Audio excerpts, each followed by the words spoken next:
toutes et à tous, j'espère que vous allez bien et que vous avez faim parce que c'est l'heure de se régaler. Je suis sûre que nous avons tous, au moins une fois dans notre vie, très probablement quand on était enfant, mangé le classique jambon coquillette. Des coquillettes au beurre, basiques, avec un peu de fromage râpé et une tranche de jambon. C'est le repas de la facilité quand on a des enfants, et je comprends facilement pourquoi, parce que quand on est enfant, on a tendance à être un peu difficile. En même temps, c'est basique, ça nourrit et les enfants aiment, donc pourquoi se casser la tête ?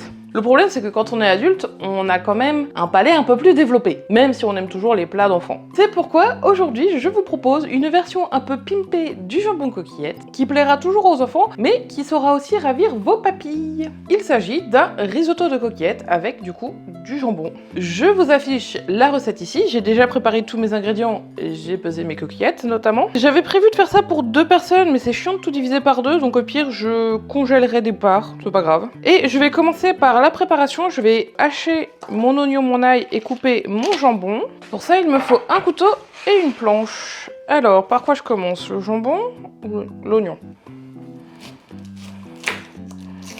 Puis bon, la recette n'est pas non plus tellement plus compliquée que le... Bon, elle est quand même plus compliquée que le jambon coquillette classique, mais ça reste encore assez rapide à faire, y compris pour un soir de semaine. Et j'ai mon oignon qui est en train de couler, c'est quoi ce bazar? J'ai mon oignon rendu jus, c'est bizarre, ça perturbe. Je sais pas si c'est normal.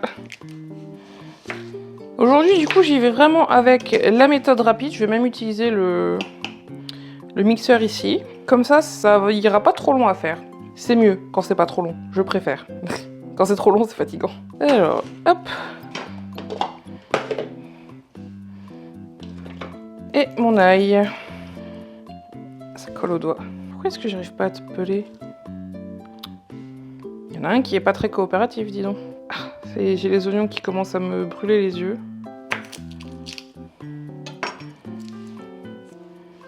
Toi, t'es plus bon. Bon.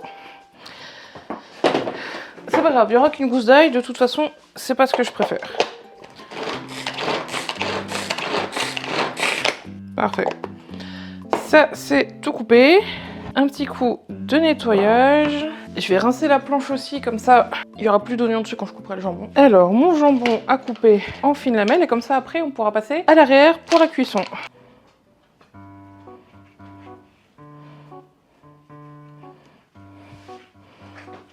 Si tu veux des bouts, mais ça va pas. C'est pas pour les saïtos, ça, c'est pour les canards. Oh, bon, d'accord. Ah si. Saïto, mange. C'est tombé sur ta truffe. C'est tout. C'est tout, c'est tout. Non, c'est tout. Je te promets. Et je vais recouper en 2. Dans ce sens-là. Voilà, parfait. Voilà, donc tout est coupé, tout est prêt. On va pouvoir aller cuire tout ça. C'est pas si long. Voilà, donc on va commencer par allumer le feu. La plaque plutôt, là c'est pas du feu. Et un petit trait d'huile.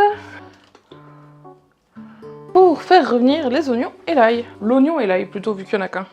Et hop, on va laisser revenir ça pendant 5 minutes. Et on passera à la suite après. Et je vais baisser un peu le feu parce que le but c'est de les faire revenir, pas de les faire brûler. Hop, feu moyen.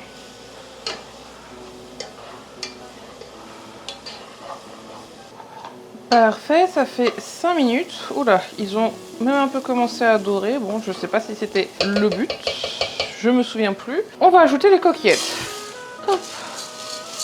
On mélange, on mélange.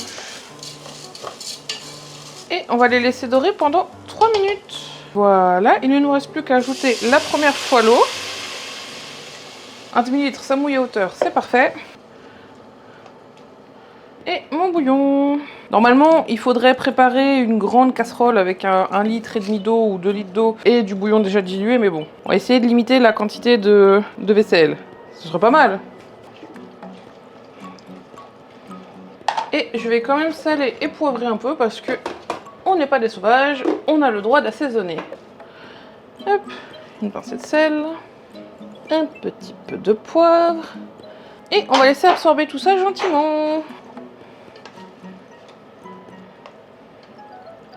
Hop.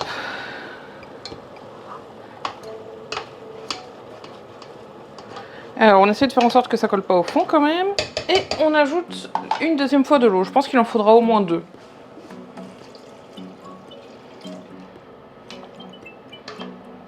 Je vais goûter une pâte histoire d'être sûre, mais ça me semble évident. Peut-être que 2 suffiront, mais un c'est clair que c'est encore chaud. Allez, c'est reparti. Alors, la deuxième cuisson est bientôt terminée. Il reste juste un tout petit peu d'eau, je vais la laisser bien s'évaporer parce que j'ai un problème de patience avec le risotto. J'ai tendance à arrêter alors qu'il reste encore un petit peu d'eau et du coup c'est trop humide. Et je vais goûter quand même pour vérifier s'il en faut un petit peu. Mais au vu de l'épaisseur des pâtes, ça m'a l'air bon. Ouf, c'est presque un petit peu trop cuit, mais ça va, c'est cuit du coup. On va laisser finir de sécher. On va laisser finir de sécher ça. Il était dur celui-là. Le temps que j'aille récupérer les autres ingrédients. Ça m'a l'air ok. On va ajouter la crème fraîche. Alors je ne sais pas combien est censé faire 4 cuillères à soupe. Oh là. Il était bombé. Mais il était bombé parce que le pot s'est écrasé ou parce que... Non, ça sent pas bizarre. Ok, on va partir du principe que c'est bon. Donc je disais, je ne sais pas combien ça fait 4 cuillères à soupe. Donc je vais mettre le pot, 20 centilitres, ça me semble ok.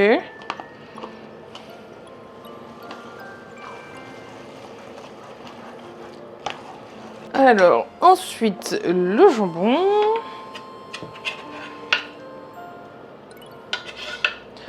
J'aurais peut-être dû séparer les lamelles. Tant pis. Elles se sépareront à la cuisson, on va dire. Et le fromage, pareil, je n'ai pas précisé la quantité, donc on va partir du principe qu'une grosse poignée fera l'affaire. Une très grosse poignée.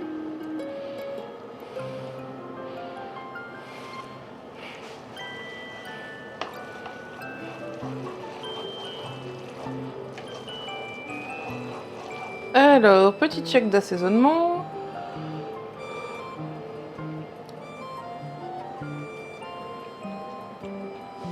C'est pas mal.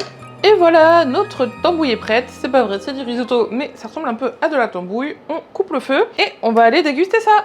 Alors, c'est l'heure de se servir.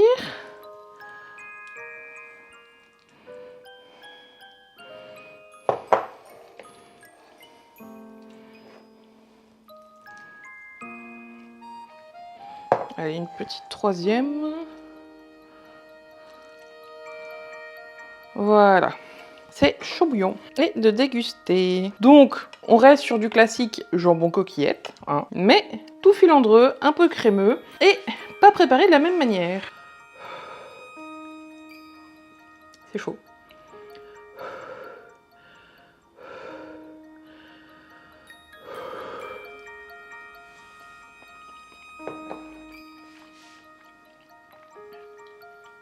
Eh bien, ça n'a pas du tout le même goût, la texture des coquillettes est différente. J'aime bien le côté crémeux et le côté fromagé. Alors, avec le jambon, ça donne quoi ?